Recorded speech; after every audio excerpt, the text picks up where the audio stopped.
আমরা স্পষ্টতই মনে করি আমাদের রাজনৈতিক দলগুলোর মধ্যে নানা প্রশ্নে ভিন্নমত থাকলেও এই প্রশ্নে সাধারণ ঐক্যমত ছিল নারী আসনকে 50 থেকে 100-তে বৃদ্ধি করে এটাকে 100-তে বৃদ্ধি করা হবে। আলোচনাটা হচ্ছিল এই 100 আসনের পদ্ধতি কিভাবে হবে।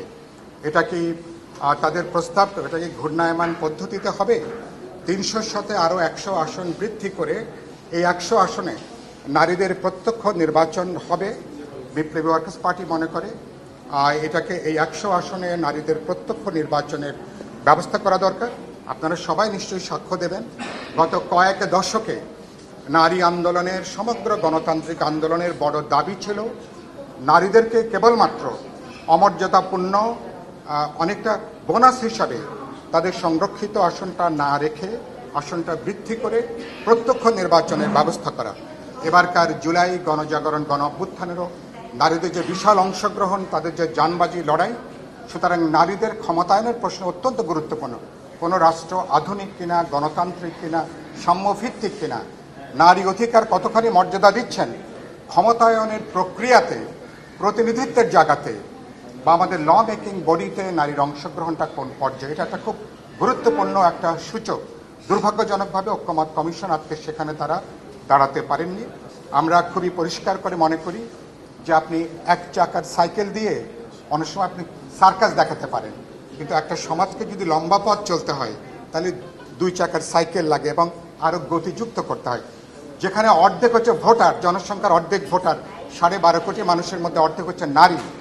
এই নারীদের ক্ষমতায়নের প্রশ্ন ছাড়া, এই নারীদের প্রত্যক্ষ নির্বাচন, যথাযথ প্রতিনিধিত্ব ছাড়া কেবলমাত্র জুলাই আন্দোলনের যে বৈষম্য বিলোপের, গোটা আন্দোলনটাই হয়েছে বৈষম্যের বিরুদ্ধে।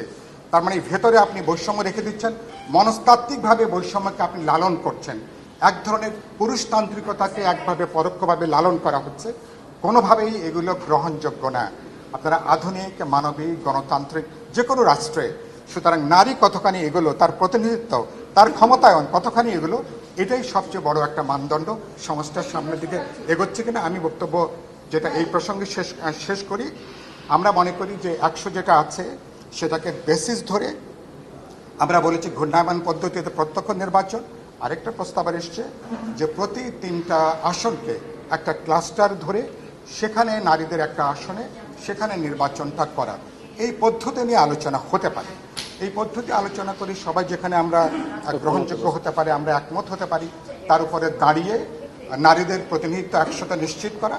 প্রত্যক্ষ নির্বাচনের পদ্ধতি নিয়ে যদি আরও কোনো বিকল্প প্রস্তাবনাও থাকে নিশ্চয়ই সেগুলো, এমনকি নাগরিক হিসেবে আপনারাও প্রস্তাব করতে পারেন, যে কোনো রাজনৈতিক দল, জনগণের যে কোনো অংশ আপনারা প্রস্তাব করতে পারেন।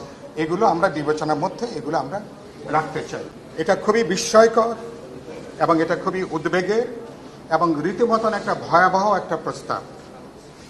এই জায়গা থেকে আমরা প্রায় বিপুল অধিকাংশ, প্রায় সবাই রাজনৈতিক দলের এর আগের বৈঠকে আলোচনা হয়েছিল যে সংসদে নারী আসন যেটা এখন 50 আছে সংরক্ষিত, এটাকে 100-তে উন্নীত করা হবে।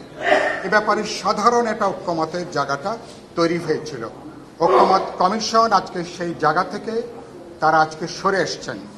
আমরা বলেছি কেন তারা সরে এসছেন, তার প্রয়োজনীয় কোনো ব্যাখ্যা এ পর্যন্ত তারা দেননি। যে প্রত্যক্ষ নির্বাচনের যেমন সুযোগ আছে, 50টা সংরক্ষিত আসন বর্তমানে জাতীয় সংসদে আছে নারীদের জন্য। ঐক্যমত কমিশন প্রস্তাব করেছেন এই সংরক্ষিত আসনের বিলোপ করার জন্য।